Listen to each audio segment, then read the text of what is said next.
Hi everybody, this is Karun Chandhok back from the Brazilian Grand Prix. It's been a bit of a strange trip, I'll be honest. There was a lot of tension in the paddock given the issues happening outside the circuit.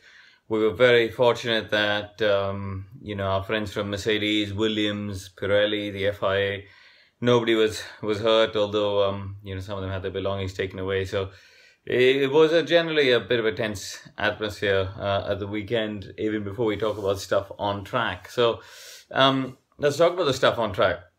I think there are a couple of standout performances. You have to talk about Vettel because ultimately he did what he does best. Once Seb gets into the lead of a Grand Prix, he very rarely makes a mistake or relinquishes it. I think Austin this year comes to mind as one of those rare races. But you think of all those wins he racked up with Red Bull, where he get in front, break the DRS, and then just disappear off into the distance. And that's kind of what he did here. He's very, very good at, once he gets in front, putting his foot down and breaking that crucial gap to the DRS. And Valtteri had an opportunity, or they tried to create an opportunity, I think, Mercedes around the pit stops, but they were never really close enough. 1.9 seconds, I think, was the gap. And that's why we heard Tony Ross on the radio to Valtteri saying, look, try and close it down. And he just didn't have enough pace to do it, which was a little bit disappointing from their side, I think, because, Lewis displayed some amazing pace. But we have to bear in mind that, before we offer any criticism towards Valtteri, we have to bear in mind that Lewis had a new power unit, and that allowed him to run the higher power mode for a lot of the Grand Prix, and that really contributed to his pace. I think you saw, Valtteri having to manage his pace a little bit, a bit like the Merc guys, but a bit like the Ferrari guys.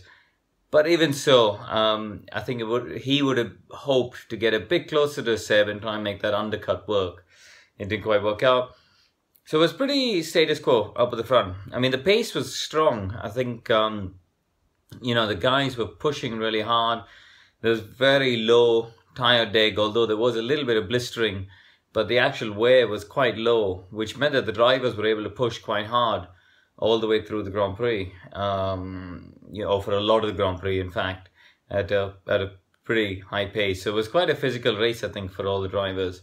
Lewis made probably the most shocking mistake we've seen from him in qualifying in a very long time. I mean, I don't know how, I'm trying to think when was the last time we saw him make a mistake and crash like that.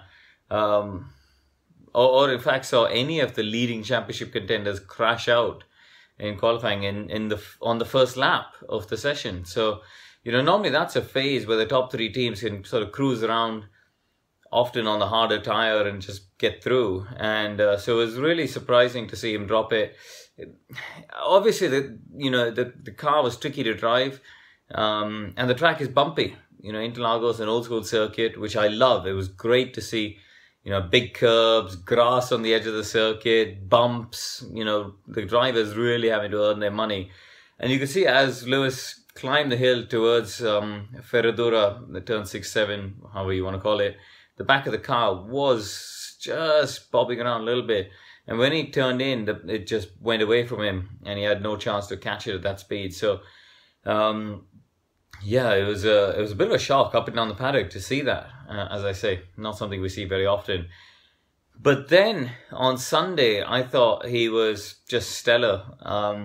I think there was one standout moment for me, or there was one phase of the Grand Prix that was a standout, which is when the two Ferraris and Bottas pitted.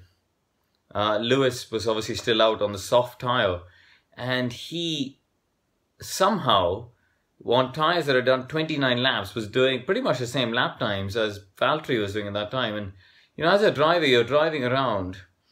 In his case, I can imagine he's managed his race all the way through. But still, having done 29 laps, to still think I need to have enough rubber to attack at this phase because that's going to win me track position compared to other people. That takes a great amount of discipline in the first part of the race in traffic. And then he really unleashed that performance, and that allowed him to jump the Red Bulls and he passed Max on track in the end. But I think that was a very important phase of the Grand Prix when he had free air to win that lap time. But ultimately, you could see once again that when the Mercs got behind the Ferraris, they struggled to follow. And that's why, again, it comes back to my point about people who are critical of Valtteri, saying he could have done more to win the race. I think it's difficult because the Merc does seem to struggle behind other cars. And when he was behind the leading Ferrari, just didn't have the pace to stay close enough to get in the DRS. And the same with Lewis when he got behind Kimi. Despite having that fresher engine, as I said, he couldn't quite do enough to attack. Kimi did a good job to manage his energy and battery power, use it in critical parts of the track, namely turn 12 up to the start-finish line. So, Kimi had to think about it, but he didn't really seem to be under attack. I don't think Lewis ever got close enough to make the move. Who else? Let's talk about the Red Bulls. Really a subpar weekend for the team. They just didn't seem to have the performance. Christian said to me that he believed it was just because they didn't have the straight line speed. A lot of uphill climbs here, out of turn 4, out of turn 12. And he felt that they just didn't have the grunt to power up the hill. And because...